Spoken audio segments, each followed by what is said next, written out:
Bir өлkө bir кыял. Дал ушундай уран менен бүгүн УЕФА соода борборунда көптөгөн көрөрмандар чогулуп отурат. Булардын бир гана максаты бар. Алар Кыргызстандын улуттук курама командасын дал ушул жерден сүрөп, жеңишке жеткирүү. Ал эми алардын канчалык деңгээлде өзүнүн улуттук курама командасына жан үрөгөн бүгүнкү маанайларынан көрсөк болот. Ал эми дагы бир айта кетчү жагдай, эң негизгиси көрөрмандарга өзгөчө бир маанай тарткан оюн зооктор болууда. Ыр бий улуттук курама командага тиешелүү суроолор. Ал эми биз буга ошол көрөрмандардын маанайын кандай экенин билип алуу үчүн бир-эки көрөрмандар менен сүйлөшөбүз. Андан аркы мына ушул маанайлар менен сиздер менен тааныштырабыз. Бүгүн Аскар деген мына жигит улуттук курамга өзгөчө көрөрмандык кылам деп шарттарынан бери алып келген. Аскар, кандайсың? Жакшы. Маанайлар кандай? Бүгүн оюнга дагы чыгып жетиштең. 100%. Негизи Кыргызстан бүгүнкү оюнда канча утат деп ойлойсуң же жеңилет? Чынын айтканда Жеңилбейт, же 1-0 болот, же 1-1 счет болот. Нича же победа бизде. Сен улуттук курамга көптөн бери көрөрмандык кылып жүрөсүңбү? 6-7 жыл болуп калды. 6-7 жылдан бери.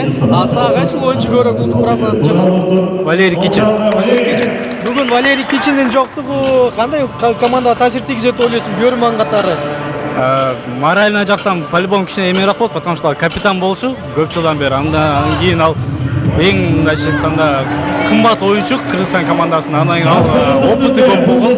Опыты көп, ошондуктан аларга чоң патерок. Бирок буга чейинки Мьянма менен Монголия менен ойногондорду карасак, бизде Мьянма Кичин жок болсо эле бизде күч жакшы экен. Моральный жактан да күч жакшы экен. Ошондо бүгүн жеңишке жетебиз. Жеңишке жетебиз, ооба. Анан сен буга чейин оюн башталышына чыгып бийлебедиңби? Эгер Кыргызстан гол кирсе, кайрадан чуркап чыгып бийлегенге даярсыңбы? Даярмын. Ишендик анда. Келиштик. Мына кичинекей достор отурат, силер ким жеңишке жетет деп ойлойсуңар? Кыргызстан? Ооба. Кайсы оюнчу сага жагат? Мага Нурлан Мурзаев. Сагачы? Алкулов Гүлжигит. Гүлжигит жагат, сагачы? Мурзаев. А сизгечи? Фатима, что? Я не поняла вас. Вам сборная Кыргызстана нравится? Ой, я футбол не смотрю. Нет. А за Кыргызстана будете болеть? Конечно. Можете что-нибудь пожелать Кыргызстану? Болеть нам? Кыргызстан, конечно, вперед. Я верю в Кыргызстан, что он выиграет. Удачи. Удачи. Дагы алдыдан кымын ошол биринчи катарда отурган көрөрмандарга айтып келели. Каныбек деген байкебизди биз өткөн биринчи оюнда дагы көргөнбүз. Анда Каныбек байкем үйгө кетсем калып көрсөм деп аткан. Мына бүгүн эми биринчи катарда отурат байке. Көрөрмандар менен чогуу көргөн кандай эмоциялар болуп атат сизге? Эми балдар менен келип отурам. Үйдө көргөн менен көпчүлүктүн арасында көргөн өзү керемет экен. Ушунчалык бир чоң өзүм Японияда живой көрүп аткандай. Эме калат келсек жакшы. Жакшы сонда экенби? Анан желекти жайып бир кыйкырып Кыргызстанга кабыл айтып койбойсуңбу? Анан сен атың ким? Атай. Кайсы футболчу жагат сага? Кайсы футболчу жагат? Футболдон тааныбайм. Желекти оңгармайлы эң негизгиси азыр. Мен силерге жардам берейин.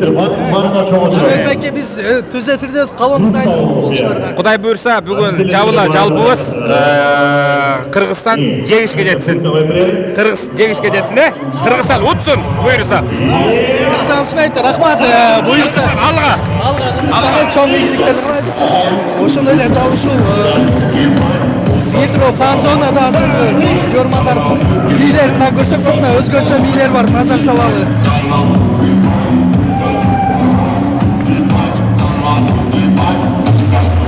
Рахмат айтабыз. Сара буга чейин нитро ичкен окшойсуң,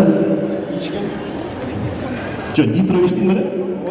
Же башка нерсе ичпедиңби?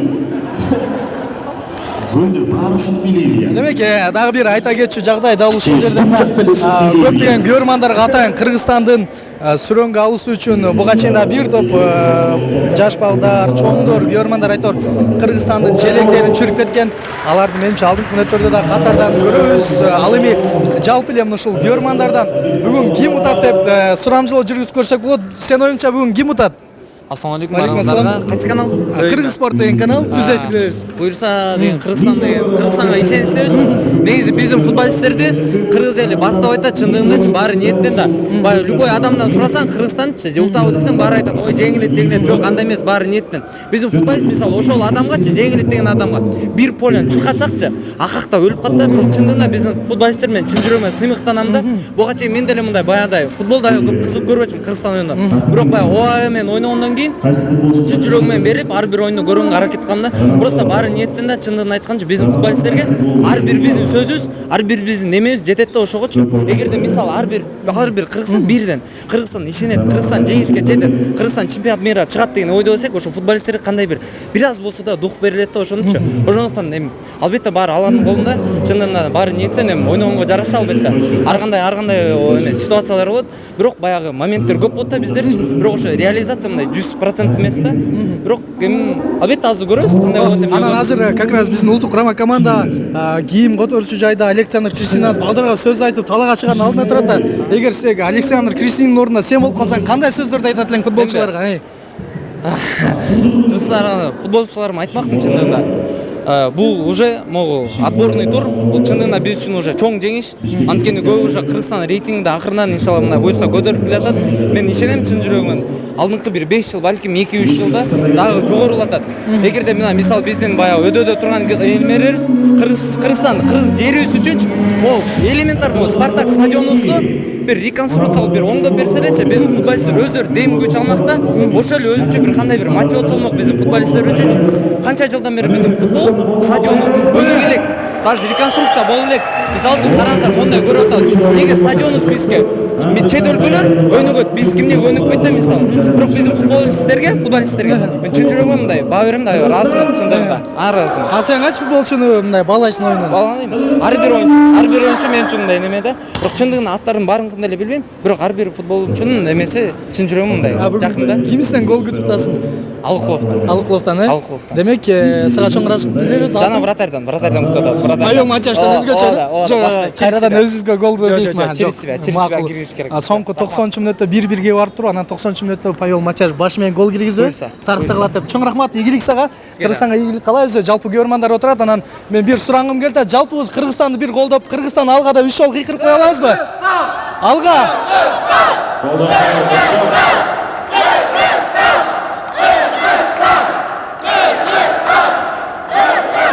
Чоң рахмат, дал ушундай өзгөчө ырак менен биздин көрөрмандар бүгүн колдоп жатат. Бир гана ушул УЕФА соода борборунун биринчи гана борбору эмес, экинчи кабат, үчүнчү кабат бардык жагынан өзүнүн ушул мыктылыгын көрсөтүп отурушат. Канча дагы жалпыбызга өзгөчө ийгилик каалайбыз. Ал эми биз болсо Кыргызстан менен Япониянын беттешине кайтып барабыз дагы. Ал жактан жалпыбыз өзгөчө эмоция тарткан оюн көрөбүз деп ишенгим келет. Бар болуңуздар.